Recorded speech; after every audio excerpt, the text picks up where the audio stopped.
आम आदमी पार्टी ने दिल्ली विधानसभा चुनाव के लिए 11 उम्मीदवारों की पहली लिस्ट जारी कर बड़ा मास्टर स्ट्रोक खेल दिया है। इस लिस्ट में बीजेपी और कांग्रेस से आए कई दिग्गज नेता जैसे अनिल झा, सोमेश शौकीन, वीर सिंह धिंगाना और ब्रह्म सिंह तांवर जैसे नेताओं को टिकट दिया गया है। सारे नेता अभी अभी कुछ दिन पहले आप में शामिल हुए। दिल्ली के पूर्व सीएम और आप संयोजक अरविंद केजरीवाल ने 11 में से 70 विधानसभा सीटों की रणनीति का भी खुलासा कर दिया है।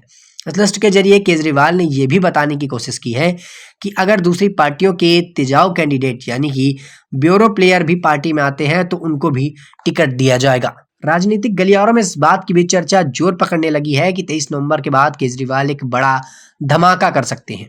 कहा जा रहा है कि केजरीवाल की नज़र पर बीजेपी और कांग्रेस के जीतने वाले कैंडिडेट हैं, क्योंकि केजरीवाल ने जिस 11 उम्मीदवारों की पहली लिस्ट जारी की उसमें 40 से 50% कैंडिडेट अभी कुछ दिन पहले ही आप पार्टी में शामिल हुए थे। ऐसे में अरविंद केजरीवाल महाराष्ट्र और झारखंड के चुनाव परिणाम आने के बाद रणनीतियों में बदलाव कर रहे हैं। अरविंद केजरीवाल अभी महाराष्ट्र और झारखंड विधानसभा चुनाव के नतीजे का इंतजार ही कर रहे थे और इसके आने के तुरंत बाद अपनी रणनीतियों पर नया फेरबदल करना शुरू कर दिया है। अरविंद केजरीवाल को यूपी की 9 विधानसभा सीटों पर हुए उपचुनाव के परिणाम का भी इंतजार था और वो भी पूरी तरह से खत्म हो गया। आप सूत्रों की माने तो महाराष्ट्र और झारखंड चुनाव में बीजेपी अगर जीतती है तो अरविंद केजरीवाल नए प्लान पर काम करना शुरू कर देंगे। वहीं अगर बीजेपी हारती है तो फिर केजरीवाल दूसरे प्लान पर काम करना शुरू कर देंगे। दिल्ली में बीजेपी के चक्रव्यूह रचने से पहले ही केजरीवाल ने उसे भेदना शुरू कर दिया है। दिल्ली में आम आदमी पार्टी के 11 उम्मीदवारों की पहली सूची की झलक सामने आई है। हालांकि अरविंद केजरीवाल को यह डर भी है कि कहीं अगर बीजेपी योगी के मॉडल पर दिल्ली में चुनाव लड़ती है तो मुस्लिम वोट बैंक इधर उधर हो सकता है, क्योंकि आम आदमी पार्टी और कांग्रेस की दिल्ली विधानसभा चुनाव में साथ लड़ने की संभावनाएं खत्म हो गई है। ऐसे में दिल्ली 1 दर्जन मुस्लिम बहुल सीटों पर कांग्रेस भी आम आदमी पार्टी का खेल बिगाड़ सकती है। रही सही कसर सपा और बीएसपी पूरा कर देगी।